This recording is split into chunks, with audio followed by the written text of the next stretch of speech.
അൽഹംദുലില്ലാഹി റബ്ബിൽ ആലമീൻ നഹ്മദു നസ്വല്ലി അലാ റസൂലിഹിൽ കരീം അമ്മാ ബഅദ്.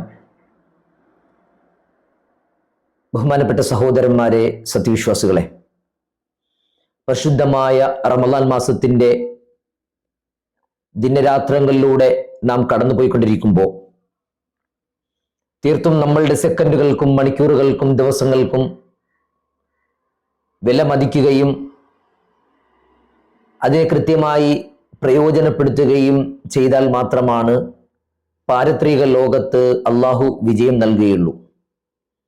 ഒരു മനുഷ്യന്റെ കഷ്ടപ്പാടും അധ്വാനവും പരിശ്രമവുമാണ് ആ മനുഷ്യനെ മനുഷ്യനാക്കി ദുനിയാവിലും ആഖിറത്തിലും മാറ്റുന്നത്.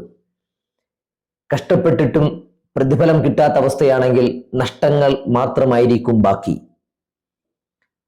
1954 നോബൽ സമ്മാനം ലഭിച്ച എർനെസ്റ്റ് ഹെമിംഗ്വേ, അദ്ദേഹം വലിയ എഴുത്തുകാരനാണ്, അമേരിക്കക്കാരനാണ്. അദ്ദേഹം ആദ്യകാലത്ത് അദ്ദേഹം ഒരു മിലിറ്ററിക്കാരനായിരുന്നു. പരിക്കേറ്റതിനെ തുടർന്നാണ് അദ്ദേഹം എഴുത്തിന്റെ ലോകത്തേക്ക് എത്തിയത്.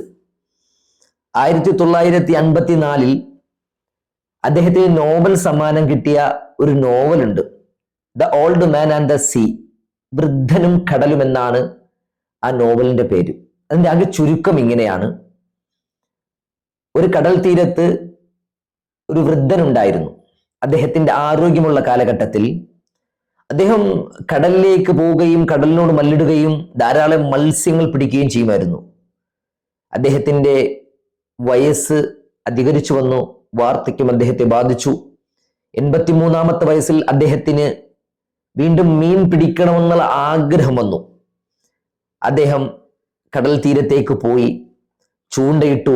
മണിക്കൂറുകൾ കഴിഞ്ഞു, ആ ചൂണ്ടയിൽ ഒരു മീനും കിട്ടിയില്ല. തിരിച്ച് വീട്ടിലേക്ക് വന്നപ്പോ ആ നാട്ടിലുള്ളവർ പറഞ്ഞു, നീ ഒരു പരാജിതനാണ്, നിന്നെ കൊണ്ട് ഉപയോഗമൊന്നുമില്ല, നിന്റെ കാലങ്ങൾ കഴിഞ്ഞു പോയി എന്ന കുത്തുവാക്കുകളും പരിഹാസങ്ങളും വളരെ ഏറെ കേൾക്കേണ്ടി വന്നു. ആ മനുഷ്യൻ തീരുമാനിച്ചു, എന്തായാലും ഉൾക്കടലിലേക്ക് മീൻ പിടിക്കാൻ വേണ്ടി പോകണം എന്ന് അദ്ദേഹം തീരുമാനിക്കുകയും അദ്ദേഹത്തിൻ്റെ ഇടക്കുള്ള വള്ളവുമായി അദ്ദേഹം ഉൾക്കടലിലേക്ക് രാത്രി യാത്ര തിരിച്ചു. മണിക്കൂറുകൾ താണ്ടി അദ്ദേഹം ഉൾക്കടലിലേക്ക് എത്തി, ചൂണ്ടയിട്ടു. മണിക്കൂറുകളുടെ കാത്തിരിപ്പിന് ശേഷം ആ ചൂണ്ടയിലേക്ക് മാർലിൻ എന്ന് പറയുന്ന വലിയൊരു മത്സ്യം ആ ചൂണ്ടയിൽ വന്ന് പിടിക്കുന്നുണ്ട്. 2000-ഓളം റാന്തൽ വെയിറ്റുള്ള ആ മത്സ്യത്തെ കീഴ്പ്പെടുത്താൻ വേണ്ടി ഈ വയോവൃദ്ധനായ മനുഷ്യൻ വളരെ കഷ്ടപ്പെട്ടു. അവസാനം ആ മീനെ കീഴ്പ്പെടുത്തി വള്ളത്തിനുള്ളിലേക്ക് വെച്ച് കരയിലേക്ക് കൊണ്ടുവരാൻ കഴിയാത്തത് കൊണ്ട് തന്നെ ആ വള്ളത്തിന്റെ സൈഡിൽ ആ മീനെ കെട്ടി. അദ്ദേഹം വലിയ സന്തോഷത്തോടുകൂടി അദ്ദേഹം നാട്ടിലേക്ക് അല്ലെങ്കിൽ കരയിലേക്ക് ആ വള്ളവുമായി എടുക്കുന്നുണ്ട്. ആ മാർലിൻ മത്സ്യമായുള്ള അക്രമത്തിൽ അദ്ദേഹം ആ മത്സ്യത്തെ കീഴ്പ്പെടുത്തിയത് കൊണ്ട് തന്നെ ആ മത്സ്യത്തിന്റെ ശരീരത്തിൽ നിന്ന് ബ്ലഡ് പൊടിയുന്നുണ്ട്.